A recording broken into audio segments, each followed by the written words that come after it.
Are you all missing getting to know what's going on with June? She's not allowed on the podcast anymore, and Patches and I are revolting over it. David doesn't think her behavior is lining up.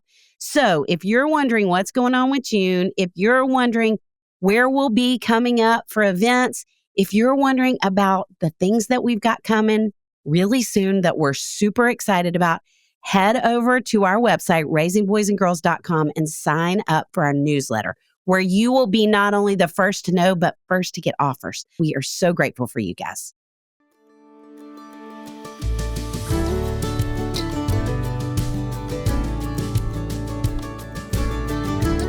Hey, friends. Welcome to the Raising Boys and Girls podcast. I'm Sissy Goff. And I'm David Thomas, and we're so glad you've joined us for this conversation. Let's dive in.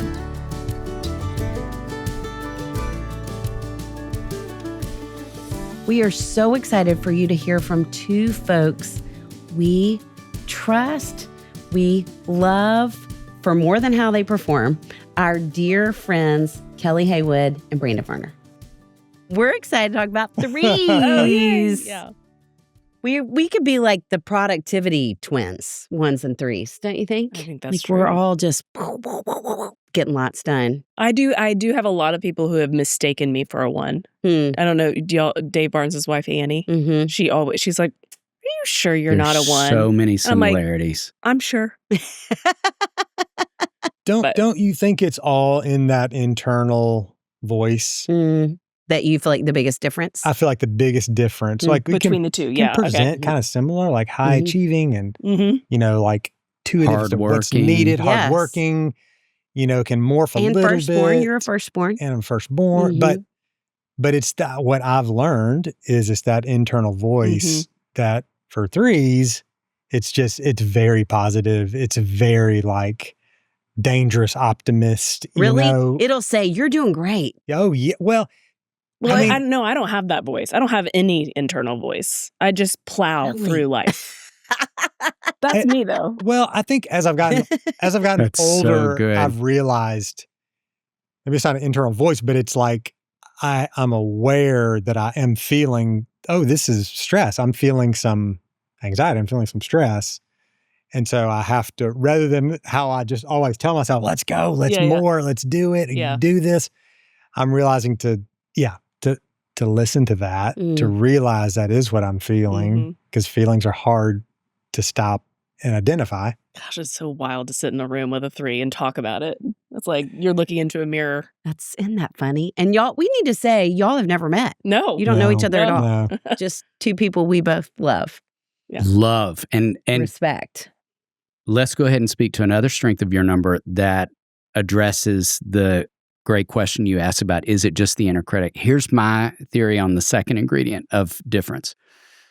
And it came from one of my best friends who's also a one. So 20 plus years ago when I was like wrestling with what number am I was back and forth between 1 and 3 for all the reasons you all named. And I wanted desperately to be a 3. So I kept making a campaign like, but hey, hear me out. Don't you think this? And my friend said, I'll never forget it, said, David, you aren't charming enough to be a 3.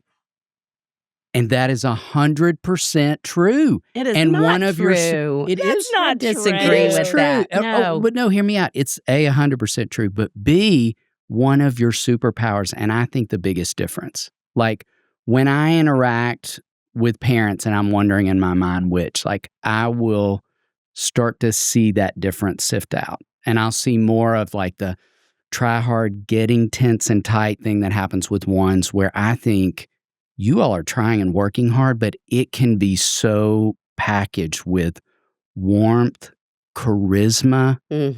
I get so drawn into it, and I don't get drawn in with ones in that way. To what you were saying before, when you said, let's go, or I think you all meet a challenge with this enthusiasm and adventurousness, and we're like, oh, we have to do this thing. Right. And I think that's part of the lack of charm on us because we're white knuckling and feel like we have to do it so perfectly. And y'all are like, let's rise to it. Sounds fun. Yes. I would love to have more of that. There is some freedom in that. And I'm thankful for that part. Again, as I've gotten older, I'm realizing that's almost a coping mechanism, right? It was almost it's easier just to plow forward and let's go versus identifying what I'm actually feeling in the moment about that moment. That makes a lot of sense. For sure.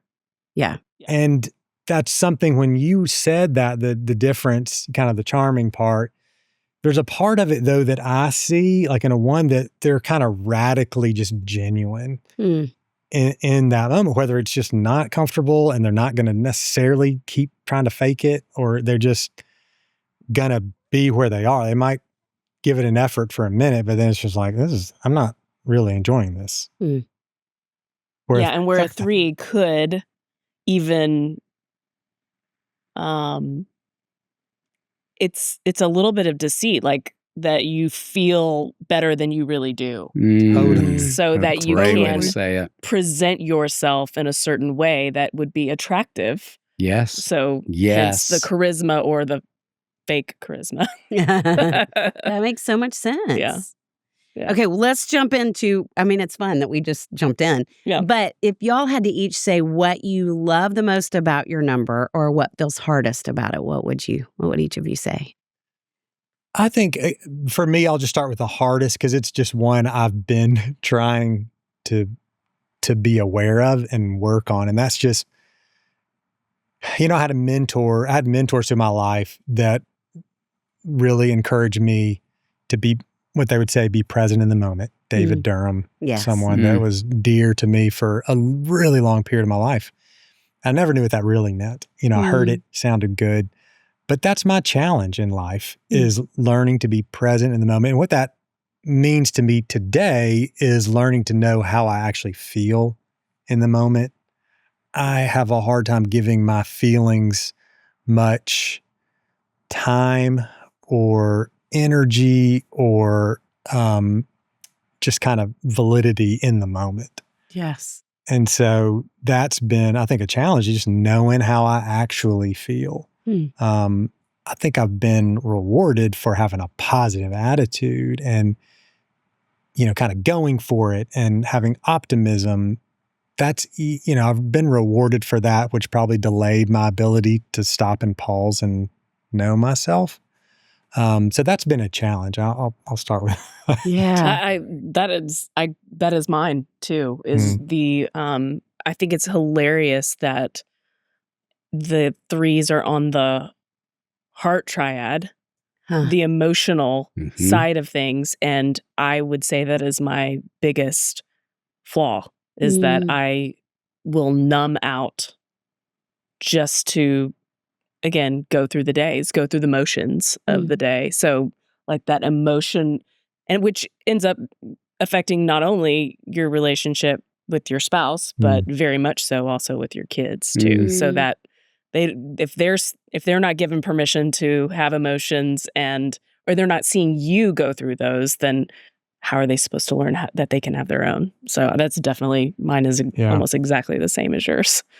So and and I'll just go on to like strengths is like almost similar. Like I'm so glad I have the ability in really hard things to kind of hold a lot, have a pretty high capacity to hold a lot of things going on, a lot of stress, and to be able to kind of keep functioning, keep being there. Like I don't know how present, but there for other people, physically there, like physically being there, and getting stuff done.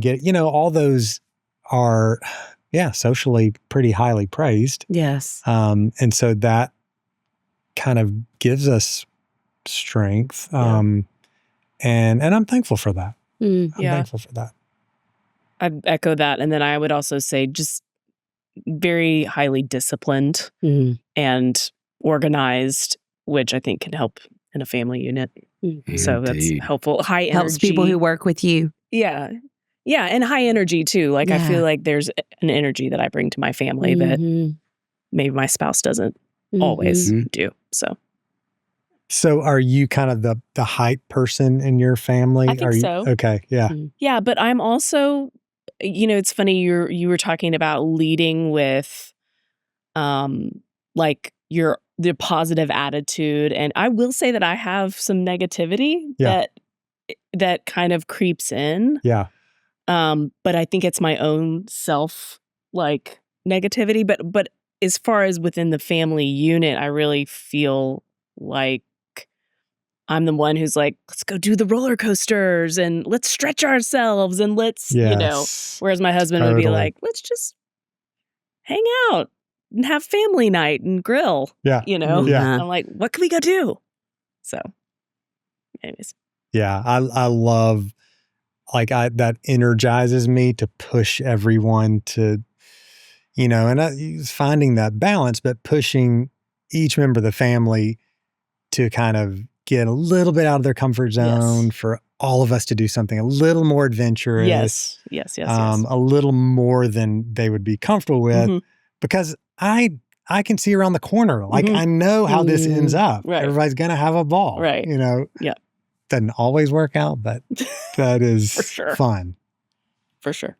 Okay, hearing y'all talk made me maybe connect something, and you know more than I do about the Enneagram, so tell me if this is wrong, but it made me think it would be easy as someone close to a 3 because I would say you both are people I experience as deeply feeling. And I think you are internally, but I wonder if as people who love y'all, we let you get away with substituting charm for feeling.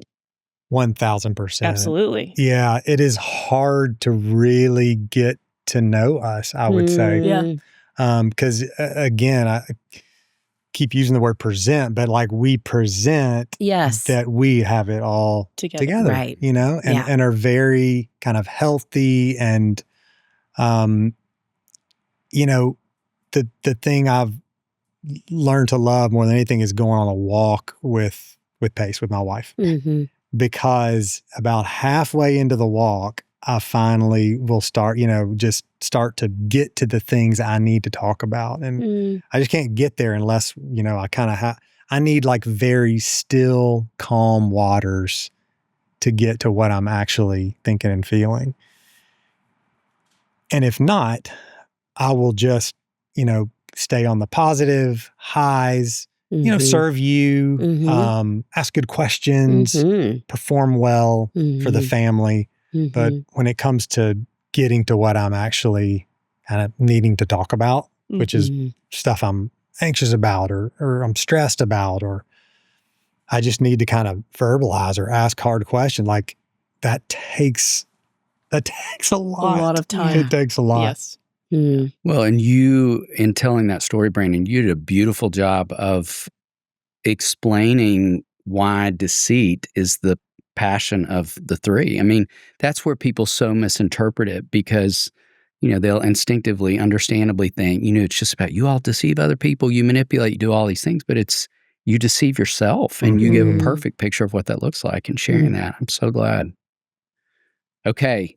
Thinking about your growing up. So we know we've got parents who are listening this season wanting to grow themselves, and we're so excited, and also simultaneously wondering, what are my kids? So thinking about your growing up, when would you say you may have first seen evidence, when you look back with the perspective you have now, of your 3-ness showing up? Do you have a story or an example?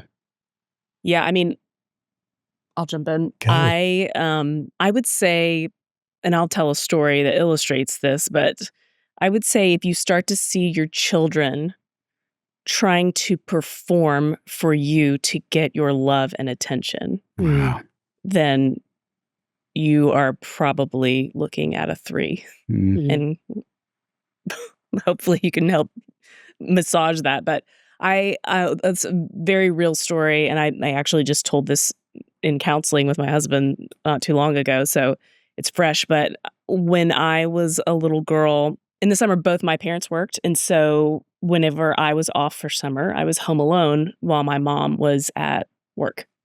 She worked from 9 to 3. And so I would do what I want all day, kind of like that was what I did. I just played. I did whatever I wanted to. But come 2:30, I would go into the kitchen, put every dish in the dishwasher, wipe down the countertops, set a pot of coffee on go. And so that when my mom walked in the house, she wouldn't have anything she had to do except for sit and talk to me. Wow. So it's not even just like performance in like sports. Like I want to win the game, so my parents give me the positive affirmation. It's actually doing things to seek that attention and attachment you want from your parents. So if you start seeing your kids do things to try to get them, like I also picture like doing things like, hey, I mowed the lawn for dad so that he'll play catch with me. So it's not about the achievement, like rah, but the gift of then the time or expressed love between the parent and the child as the reward. Yes. Because then it changes as you get older and older and older. What is that reward you're looking for as a 3? I'm looking for you to think I'm really important and you to think I'm really successful and that I've got it all together and I have the perfect family and all the image stuff. Yeah. So I think 3 kids can be really pleasant, really compliant, very helpful. Like they come across just like great kids. And I think the beauty of the Enneagram is then identifying or kind of being aware they're a 3 and knowing the work is not praising them for all the achievements or the good things that they've done, the performance, but it's really working to get at their heart. And at an early age, you know, so they learn that skill. They learn the value of that as well. I think for me, if I think back knowing about 3s now, think back when I thought I was a 3. For me, it was learning how to work a crowd, like learning how to work adults, you know, dress nice and talk a certain way and have that charisma that would kind of get me what I wanted. Whether that was, I saw it later high school. Like I knew I could go charm someone in a certain way and get, you know, kind of good results. And you know, beautiful skill, also like kind of scary to look back on how I like learned how to manipulate, you know, a benevolent manipulation kind of, which is not even a thing, phrase. which is not even a thing.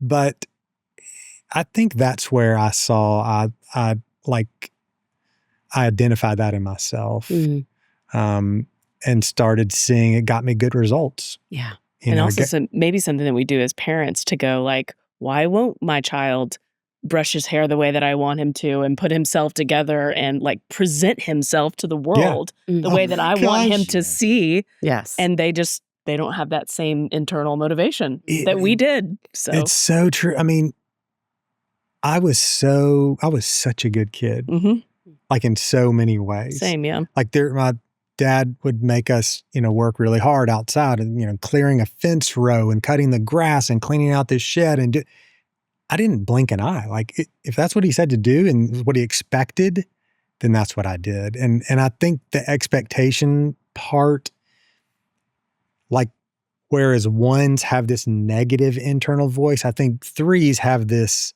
drive to meet expectations. And there's a fear there, you know, deep in there of not meeting the expectations, but it's more of this positive drive to, I want to meet these expectations. I need to meet these expectations. And there's just kind of a laser focus to do that. Yeah, I agree. At the expense of kind of our own self, kind of knowing ourselves. I was thinking, Kelli, to the story you shared, when I did my first Enneagram cohort and they taught on 3s, they played a 911 call of a little 5-year-old girl whose dad was experiencing shortness of breath, heart attack symptoms, and her on the phone with the EMT, and they were walking through, okay, sweetheart, we want you to go to the front door and unlock the door. It's safe to do that because the people who are here to help your dad. And got to the end of the call, and she said, how much time do I have before you're here? And the guy said, "Oh, don't worry, we're almost there." And she goes, "Do I have enough time to change clothes and brush my hair?" Aww. And the instructor said, and that's when you know you might have a 3, Yeah. that would feel of great importance, that I show myself to the world in a great way. It's like, I need to comb my hair before the EMT does CPR on my dad over here.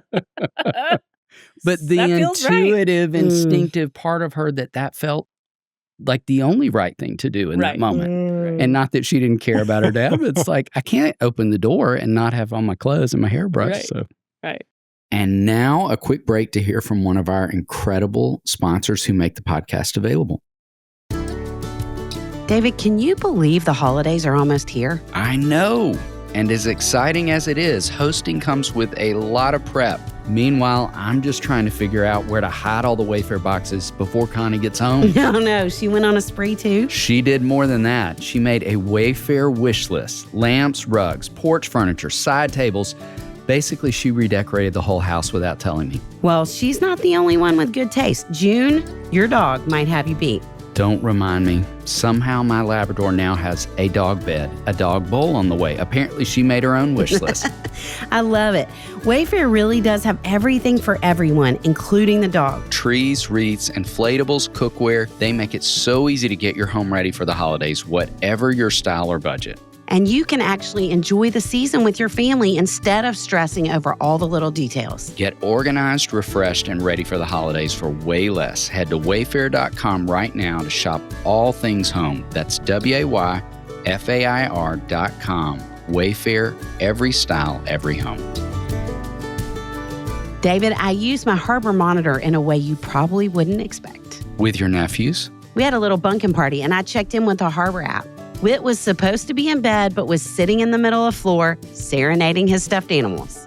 That is priceless. And I could see and hear every bit of it because Harbor's 10-inch display and app make it crystal clear without tying up my phone. I love that Harbor works with or without Wi-Fi, so it's perfect for travel too. Just plug and play and you're ready to go. And no subscription fees ever, which is amazing because everything else these days tries to sneak those in. Harbor really does what a monitor should. Gives you security and peace of mind, whether it's your baby, your puppy, or a 3-year-old giving a stuffed animal concert. Restore your peace of mind with Harbor, the only baby monitor designed to never fail you. Plus, Harbor has a special deal for our listeners. Use code RBG or go to harbor.co/RBG for $50 off and experience the security every parent deserves. That's harbor.co/RBG. And now back to the show. So if we were going to go back, and you've said some really great things already, but where you see your number benefit you as parents, is there something else you would say? I mean, it sounds like adventurousness, helping them move out of their comfort zone, bringing a lot of energy. What would you add to that? I mean, yeah, being a 3 parent, I think more specifically, like I am learning where I can, healthily morph to where they need me to be to really connect with them. Mm. 'Cause I am aware of where they are. And so I can get on their level. I have that ability to do that. If it's, my teenage freshman daughter kind of slowing down and getting on her level, I can do that. If it's, my 16-year-old son that likes to go fishing and likes to work on like small engines, like I love to do that too. But just kind of recognizing that, I think that's a little bit of a superpower. Uh-huh. That is great. I have younger kids, and so I would say that something that I feel like is a positive parenting attribute of a 3 would be my kids know what to expect from me. I'm pretty consistent, and they understand expectations, and we have organization. I think something little kids really need when they're very young is to know what's coming in front of them. And so I have calendars for them to be able to check and see what they have coming up so that they're able to advocate for themselves and not constantly ask me, well, what are we doing today? And what's after school today? It's kind of like, here it is. Go figure it out. Mm-hmm. So consistency, some, real practical, I think. Those are more practical applications than, That's great. what he was speaking of. Mm-hmm. But I think those are strengths that a 3 has and brings. Where has it gotten in the way? I mean, I think for me, everywhere. Like, I just remember, I just cringe thinking about my oldest Afton, and I so did not want to put any like athletic pressure on him. I was just so aware of that, and yet I look back and just cringe at how I did that, and I learned and I evolved, but I see where it's just so hard because it was genuinely what I cared about at the moment. So just, just putting a lot of emphasis and expectation on the performance part, whether that's what they're wearing, making them change because I needed them to look good when we went out to church or something, or fixing their hair because like I didn't want to be embarrassed. Their hair looked crazy when we go out somewhere. It's just hair like conversation this morning. It's just painful, and then sports stuff and I think. Thankfully, I think that's something I've grown and become aware and can talk about, even we can laugh about now, but it's still there. Like the reason it came out is because it's there. Mm-hmm. Because that's kind of the challenge that's going through my brain because that's what I place some value on. I think the thing that I feel deeply right now is that something that I really still care about, success and being good at things is not necessarily something my kids care about. And so for me to kind of mold and shift and make sure that I'm not rewarding and or punishing behavior that sits in that category of they did something well, let me reward them. They did something not great, let me take something away, So I feel like that is one of my biggest struggles is trying to look through the lens of not everybody wants, that's not their end all be all, is to be successful at something. So it's okay for them. So, but also to make sure that I'm not disciplining that behavior in a way that would be, mom only cares about me if I'm good at something. Yes. Yeah. I mean, that like learning how to like add valuable, here's one of my, for older kids, here's one of like, are you open to feedback? Like versus me wanting to control the situation and add all my great thoughts and ideas. That's a great line. Because in the end, it's about me. Those are about me. Yeah. Versus, are you open to some feedback? Like there's an opportunity for them to say yes or no, and it's more of a conversation. I think my real telltale sign is when it's actually my need to control the situation versus my real kind of heart just for them in the moment and where they are. And I have to keep going back to that like daily. Well, that brings up a great point because even thinking through things within, and you're both saying it, within certain contexts can help you more work through the struggle side, any of us, of our number. Yeah. So that's what we would want to hear y'all talk about is what are some practical ways you've found that helps you stay out of more of the struggle side of being a 3 My as a number parent? one thing that I do is slow down. I am typically very fast. Yes. And that sometimes in a heated situation can turn into raised voices and discipline quickly. Whereas if I slow myself down, don't make any rash decision or comment or let myself breathe, do the things that we want them to do. Like everything that you guys talk about is helping kids self-regulate. Well, guess what? Adults need to too. And slowing down is my number one thing, and then listening more than talking. I do a lot of talking. I even find myself in meetings where I will be leading a meeting because it's my meeting, but then I'm like, you're talking too much. You need to be quiet and listen to other people that are on the call. And I feel the same way about my kids. Like, stop talking over them and just slow down. Oh, you just nailed it. I mean, it is so, when you said that, my first so fun to talk with you together. My first thought when you said that was stop and pause. Like, that is my mantra probably for the last 10 years has been just stop and pause. Because when I stop and pause, like, great things happen. And I catch myself from, hurting others or missing others, and I just had a, time with my oldest, I think even this summer where he's just like, hey, Dad, I just feel like you're kind of missing me. And, was I giving great advice? You bet I was. Like, was I like hearing his challenges and coming with some great solutions? Amazing. But that's not what he wanted, know? And so it was, I wasn't able in the moment because of my own need to kind of manage and control to stop and pause. And so that's my continual challenge is stop and pause, listen, like you said, talk less, like listen a little longer than I think I need to listen. Yes. Yes.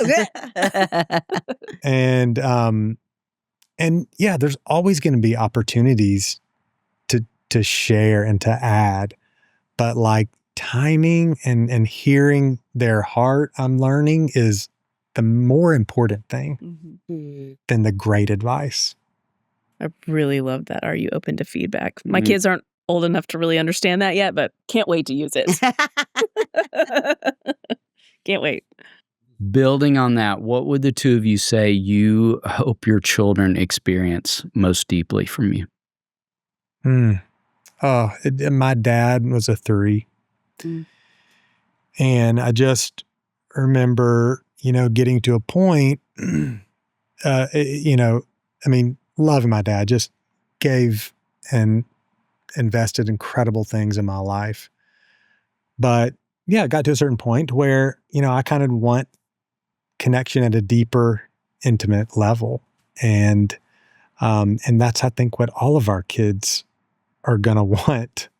Is connection at a deeper, intimate, vulnerable level. And I think that's the hard work for me to want my kids to experience from me, but also even just for myself to know how to do that and to do that in a real way is like my greatest fear is to not. Yeah. Yes.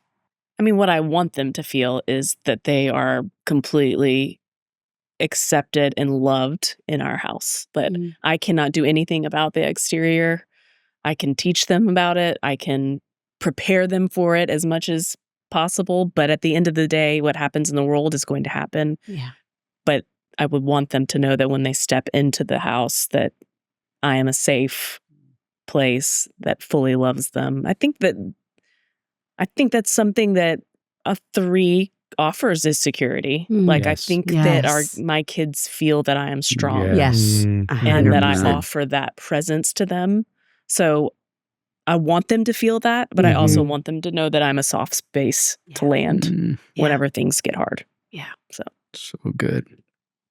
Yeah, I'm learning to actually take the time to come say I'm sorry, like, and be specific about why, and then also just show when I'm feeling stressed or anxious, and say that to them. Is It's such a hard for weird. you? I mean, sorry is very hard for me. Yeah, but not with my kids. Yeah. That's interesting. That is interesting. It's very, it's like, it's sorry to me is admitting failure. Yeah. And so, but I don't have that problem with my kids as much. But maybe it's because they're still so young. I don't know. Like, once they become real people, are you like? It is. Well, I mean, we are good talkers. We're good at rationalizing things and seeing our perspective very clearly. Right. And therefore, it's hard to stop and pause and see the other side, right. And so, the struggle is, even with becomes with adult kids, is being able to win the conversations, win the arguments, Yikes, kind of control how the outcome. Mm-hmm. And so I've done that and then realized I was being a real, what, right. and had to go back and be like, that's just not the dad I want to be. Yeah. I'm sorry for the way I communicated with you in that moment. It's not even about the content or the, right. like that's not who I want to be as a dad. Yeah. So those are, I think, hard lessons I'm learning. Yeah, that's good. That's good. Would you all talk about how you see your personality shaping the family rhythms, values, or atmosphere in your home?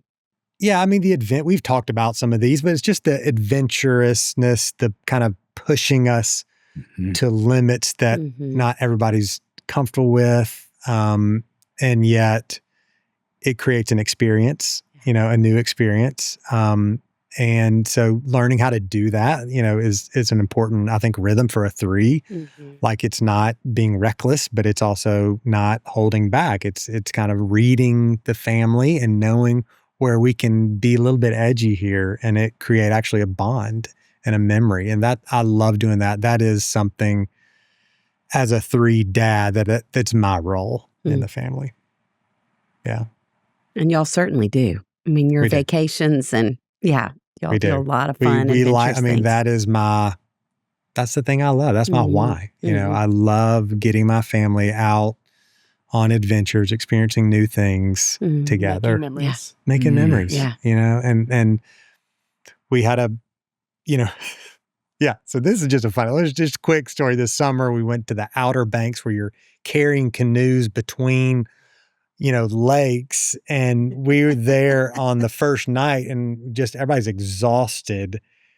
My boys with 3 canoes, so they're each having to carry this canoe with these heavy bags, and we're camping out in a tent. And your youngest is? And my youngest is 10. And doing it. But they're around the campfire. We've cooked the meal, started the fire. They each have a job because I'm just giving everybody, a job. And they're just like, Mom and Dad, like, why do y'all pick this for our vacations? And it feels crazy, and yet by day 3, we're out sitting next to the lake, finished dinner. They're just, number one, so proud of themselves, which I love doing things that create self-esteem. I love them to look back and be proud of themselves. Like that's my drive in life. And so, that's part of the rhythm that maybe a healthier 3, I think that's my calling. But I enjoy that. And I think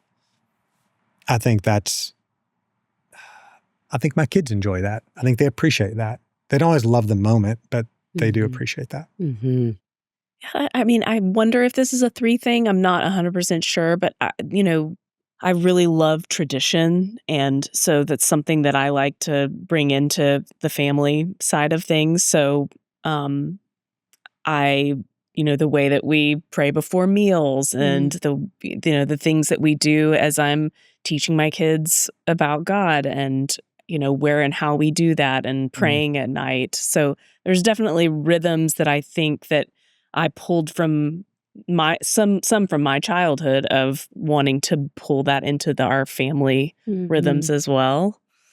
And I kind of said this earlier, but I do think that part of just the strengths of the 3 is leadership and strength within a household. Yes. So I do think that my kids look to me for a lot of that. In addition to, and it's funny, my husband is a 9, so he goes to 3 in strength. Okay. So he's very much like we adventure like that together. Yes. And that is when we're in our very healthiest spots, like we're doing that together as a family unit. And That's it's so very like exciting and fun. And so just a little side note. I love it. Okay, you two, how do you think your kids would describe what it's like to have your number as a parent? What words come to mind? Mine would remind me of the crazy adventures we've been on. Those would be some top memories. I think they've seen I'm willing to do things also like against the grain a little bit, like against the status quo, just some entrepreneurial stuff and encouraging that in them seeing me do that. Like my son, started like an eBay business where I helped him buy stuff at garage sales and then, sell it on eBay. And so just, kind of funny, goofy stuff that they've seen me do that I think they appreciate. Again, talking about the adventurous stuff, I mean, they would see all those things we talked about too. Just my morning optimism and, just my kind of always spurring our family to do different stuff. I think they would name all those things. Reminder that I still have young kids. Mine are 10, 7, and 1. I think, the truth is I think that my children would probably say that I'm strict in some ways. But also I'm the one that they want to tuck them in at bed at night, every night, and do all of that. So I think they experience me now as having, expectations for them. And again, this isn't always the positive of the three. This is where sometimes it gets hard. Yeah. So the truthful, honest answer is, what do I think my kids would say right now? I think as young kids, they would say, she might be a little strict, but also super there for them. Yes. Protective. Oh man. That's good. Super protective over them and their emotional well-being too. So, and an advocate for them. I think about hard things for my kids right now where I'm trying very hard to get them to a place where they can advocate for themselves, but sometimes they're not there yet. And so for me to help get them there and push for things for them, I do think they feel cared for in that way. A story of, we've had a hard school year last year, and I've fought for change for him. And so that is important. And I think he sees that. For me to say to him, like, you don't get to take on all of the hard that happened last year because there were circumstances that were out of your control. Yeah. So you don't own that. Yeah. That's for me to help, fix in the future. But that's, to release some of that for them too. So advocating for them, I think they feel that strength there. Yes. That's really good. On the like negative side of that, for me, like my kids would say, Dad, you can be a real jerk to like servers and stuff if they're like not doing a good job. Wow. And they get embarrassed. The way I talk to them. Yeah. And so I've had to learn to let go of that like justice, like this needs to be right. Right. Yeah. My kids would say, Dad, you can be really strong. The way you talk to servers. And I've had to look at that because where I think I'm like taking care of us, it's actually doing the opposite. They're seeing something in that interaction. Yeah. And they don't like that. It made them uncomfortable. Yeah. So for the listeners who are threes and feel very convicted and inspired by this conversation and are wanting to grow, what wisdom would you share with them as somebody on the road? I think I said it earlier, but I just think continued work on self-awareness. I'm going to say this. I hope I say this right. My counselor just said this to me, that when you're in relationship, you have attachment and authenticity. She literally just said this to me. And when you're in relationship, in order for the attachment to stay, if the only thing is that for you to do is not completely be yourself to save the attachment, you will save the attachment to get rid of your own authentic self.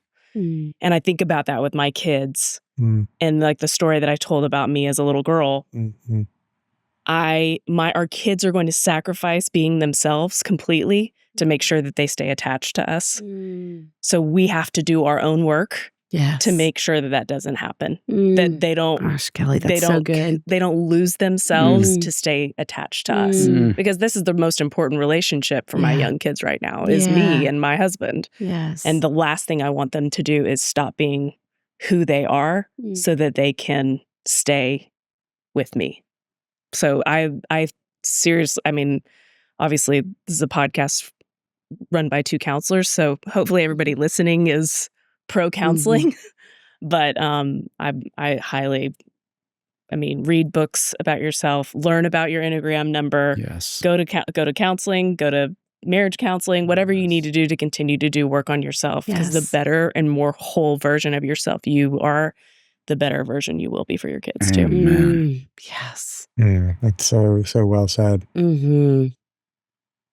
Yeah, I mean, I would agree with that. I think the long-term play is the working on ourselves, and because we're then able to offer a real healthy model, and the model that we have the potential to offer right now is a very performance-based model of expectations. And so, I think in the immediate, it's like learning not to put performance-based expectations on it. But in the long term, it's also learning that my goal and my desire is for them to see a model of someone that knows themselves, is able to identify and admit when they're wrong or when they're in stress or when they're going through a hard time, and can talk about that. So I love that. I love that that was your first take, is like learning about yourself, like growing personally. Because I think that's so right on. I think too, like embrace the beautiful parts of being a 3 or a 2 or a 4 or whatever you are. Yes. Because God has gifted us with specific strengths that work in entrepreneurship and leading families and things like that. So to embrace that side of it while also knowing that there are things that are hard and that we want to be careful on how that ends up reflecting in back to us from our kids. Yes. So and the nurture nature, we just have a tendency to really honor and validate the high achievers and the high performance. And so that's, again, the kind of the stop and pause. It's like, I want to make sure I'm encouraging and validating the having a hard time. This is where I'm struggling, or this is where I'm, or just enjoying this is what I'm feeling or enjoying. Something different than what I might identify as important. Right, because enjoyment for me is winning. Right. That is not necessarily. Yeah. I was literally having this conversation with my daughter where she's 7. She's taking swim lessons. We just put her in swim lessons and she loves it. She's like, comes home super excited. She's like, can't wait to go. She's doing Tuesdays and Thursdays.